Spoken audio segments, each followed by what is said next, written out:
Hi everybody, good morning. So today is Monday, October 22nd, and I just got to the doctor's for my pre-surgical consultation, I guess, for the D&C. That will most likely be tomorrow. I will know some more here when I get in, obviously, and get everything checked out. But I just wanted to kind of do a video to share with you guys my experience. I really appreciate all of you who have reached out to me and have told me about your story. There's so many of you that have had a D&C, and I know that the statistic is 1 in 4 women have experienced this type of loss, but when I share and I hear your stories, I feel so connected to all of you amazing women who have battled this hardship along with me, and I just really appreciate you guys sharing your stories. And for those of you who haven't but have still reached out, thank you so much for everything, all your support. It means more to me than you could ever know.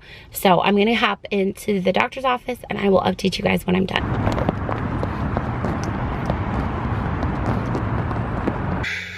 Just got done with my doctor's appointment. My surgery is scheduled for 1 o'clock tomorrow. I have to be there at 11:30 to do all of the pre-op stuff, and the doctor said, you know, I could have done another round of the Cytotec, which is the medicine that I took, but the risk of that is that it could still not clean everything out, and then I would be here, you know, another week out to get another ultrasound, and then if that didn't work, I'd have to do the D&C anyways.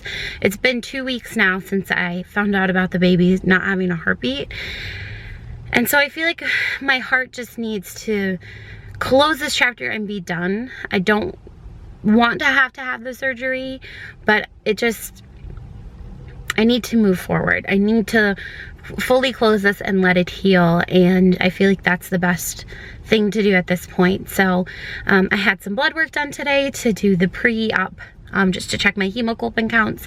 Since I have been having intermittent bleeding since the miscarriage, they need to make sure that I have enough of the blood sound count or whatever. I don't even know. I'm all like mixed up, but that is kind of what's going on. So I'll update you guys more tomorrow on surgery day. Okay, so today is Sunday, and I have not updated you guys since Monday before my D&C procedure. So I wanted to make sure to finish this vlog and tell y'all how my surgery went. Okay, so Tuesday was my procedure, and the surgery itself went really, really well. I was very anxious, obviously, because I've never had a surgery before. And I think just everything leading up to it and not knowing what to expect was the worst part, but I really felt just at peace the whole time. Like I knew God was in control and that everything was gonna be fine. But it was hard to not feel anxious, and it was difficult to go to the hospital where you know, I've had both of my girls, and there's so many happy memories there, and to have this procedure there. But I know that God is going to redeem that part for me. But the surgery itself went really good. We had obviously quite a bit of consultation prior to, between the nurses and the anesthesiologist and the OB doctor who was doing it, and all the prep work and check-in and monitoring and all of that. My husband obviously was with me up until the actual surgery, and then they wheeled me back to go and have the procedure done. I was in the OR for maybe about 35 minutes, I think they said. The actual procedure itself is about 10 to 15 minutes. And then it's just monitoring before and after that. I did not have to be under general anesthetic, only sedation, so that was nice. I know. Can you drink the juice? So I was,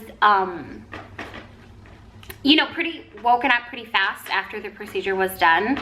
I think the strangest part is just that you are awake 1 second and don't even know that you're asleep the next. So for me, I got to the OR.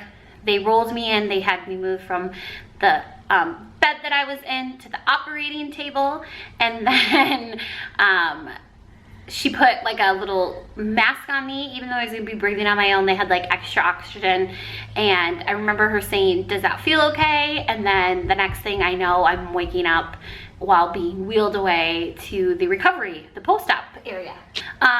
Yeah, so the next thing I know, I'm waking up and she's, you know, saying, "Kimberly, can you hear me? Can you wake up?" And I was in the post-op room, and then we were there for about a half hour, and then I came home, and I have had just a really good recovery. I have only had to take ibuprofen, and not even pretty consistently. I've had pretty light bleeding the first couple days, but mostly just spotted since then, and I have not really had a ton of cramping relative to actually like the Cytotec, which is what induced my miscarriage the first time. You have a lot more pain, I feel like, with that type than the D&C. So for me, recovery's gone really well. I don't feel like emotionally it was difficult. The first day was like really difficult going to the hospital, but I feel like after everything was said and done, I feel like I can finally close this chapter that's been kind of going on for almost a month now, of this awkward like waiting place of things. For me, I feel like that was kind of the final step, the final release of it all, and now I can really just move forward, truly heal. And it's been a good couple of days actually having that feeling, versus where I was the weeks prior just kind of waiting. So I hope that makes sense. Again, I genuinely cannot say how much I love and appreciate everybody who has messaged me, texted me, asked since the surgery how I've been doing. Let us know that you were thinking and praying for us. I feel all of your love and support, and it means so much to me.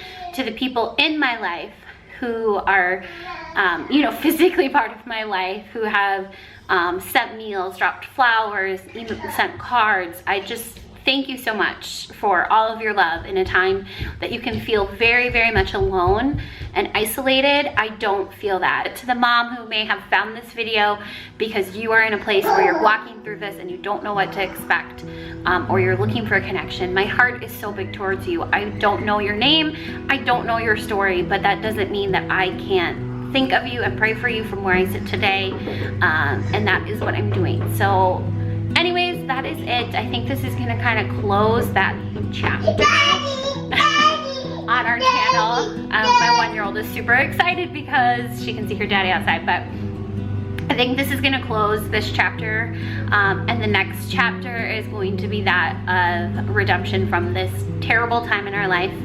And I know that God is going to be so faithful to redeem it. I feel it in my bones. I feel it in my heart and in my spirit that we will have another rainbow, just like that little girl, in the next year. That is what I'm believing for in my heart. So anyways, that is it. I love you guys. Thank you so much for watching, and we will see you in our next video. Bye-bye.